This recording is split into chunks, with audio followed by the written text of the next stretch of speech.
नमस्कार, मैं हूं चेष्टा नागर। आप देख रहे हैं द हिंदी टॉप और आज हम लेकर आए हैं वो खबर जिसने पूरे राजनीतिक गलियारों में भूचाल ला दिया है।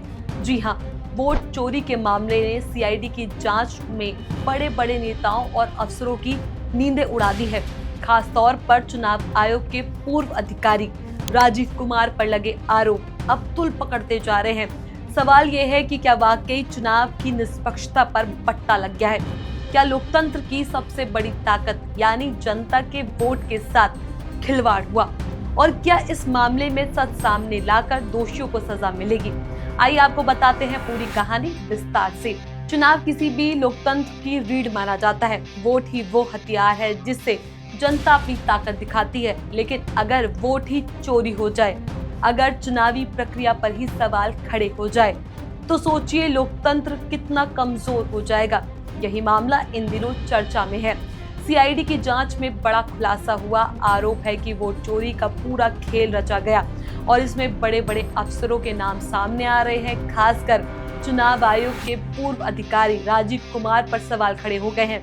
विपक्ष लगातार कह रहा है कि जब तक इस पूरे मामले की पारदर्शी जांच नहीं होती, तब तक जनता का भरोसा डगमगाता रहेगा। ये कहानी तब शुरू हुई जब कुछ राजनीतिक दलों और नेताओं ने आरोप लगाया कि चुनाव में गड़बड़ी हुई है। उन्होंने कहा कि कई जगहों पर मतदाता सूची से नाम गायब थे, ईवीएम मशीनों में छेड़खानी की गई और वोट प्रतिशत की गिनती में भी गड़बड़ी दिखी। इसके बाद मामला सीआईडी तक पहुंचा। सीआईडी ने जैसे जैसे तहकीकात आगे बढ़ाई, वैसे वैसे चौंकाने वाले तथ्य सामने आने लगे। जांच में पाया गया कि कई जगहों पर वोटरों की पहचान गलत तरीके से दर्ज की गई थी। इसके अलावा चुनाव प्रक्रिया से जुड़े दस्तावेजों और रिकॉर्ड्स में भी गंभीर खामियां मिली। सीआईडी की रिपोर्ट में ये बात सामने आई कि कुछ अधिकारियों ने अपनी जिम्मेदारी सही तरीके से निभाई ही नहीं, बल्कि जानबूझकर गड़बड़ी की ताकि किसी खास दल या नेता को फायदा पहुंच सके। इसमें राजीव कुमार का नाम सबसे ज्यादा चर्चा में है। रिपोर्ट में दावा किया गया है कि कई ईवीएम मशीनों की गड़बड़ी की शिकायतें दबा दी गई, मतदाता सूची में हेराफेरी की गई, कई जगहों पर एक ही व्यक्ति के नाम से दो वोट पड़े। ये सब दिखाता है कि लोकतंत्र की नींव को ही हिलाने की कोशिश की गई थी। इस मामले के सामने आने के बाद विपक्ष ने भाजपा और चुनाव आयोग दोनों पर निशाना साधा। नेताओं का कहना है कि बीजेपी अपने फायदे के लिए सरकारी तंत्र का इस्तेमाल कर रही है।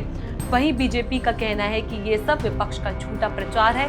तेजस्वी यादव, राहुल गांधी, ममता बनर्जी, अखिलेश यादव और अन्य नेताओं ने कहा कि अगर वोट चोरी हुई है तो ये सिर्फ जनता के साथ धोखा नहीं, बल्कि संविधान और लोकतंत्र के साथ भी विश्वासघात है। अब सबसे बड़ा सवाल यही उठ रहा है कि चुनाव आयोग इस मामले में अपना रुख कब साफ करेगा?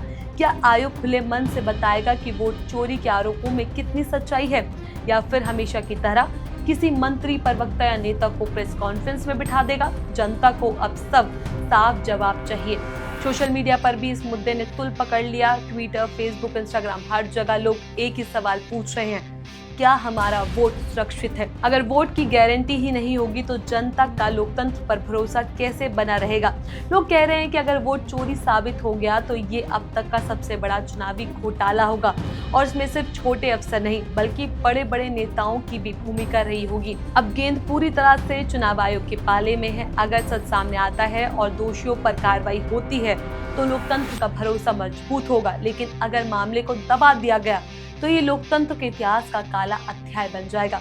तो ये थी पूरी कहानी वोट चोरी के उस मामले की जिसने पूरे देश की राजनीति को हिला दिया। सीआईडी की जांच में जो खुलासे हुए हैं वो सिर्फ हैरान कर देने वाले नहीं, बल्कि लोकतंत्र पर गहरे सवाल खड़े करते हैं। अब देखना है कि चुनाव आयोग अपना रुख साफ करता है या फिर मामले को दबा देता है। जनता अब जाग चुकी है और सच जानना चाहती है। सवाल यही है कि क्या वोट चोरी कराने वालों को सजा मिलेगी या फिर ये मुद्दा भी बाकी मामलों की तरह ठंडे बस्ते में चला जाएगा। इस पूरे मुद्दे पर आपका क्या कुछ कहना है? वोट चोरी को लेकर आप क्या सोचते हैं? हमें कमेंट सेक्शन में जरूर बताएं। ऐसी और भी वीडियोस के लिए आप हमारे चैनल द हिंदी टॉप को सब्सक्राइब कर लें। इसके अलावा आप हमें एक्स, फेसबुक और इंस्टाग्राम पर भी फॉलो कर सकते हैं।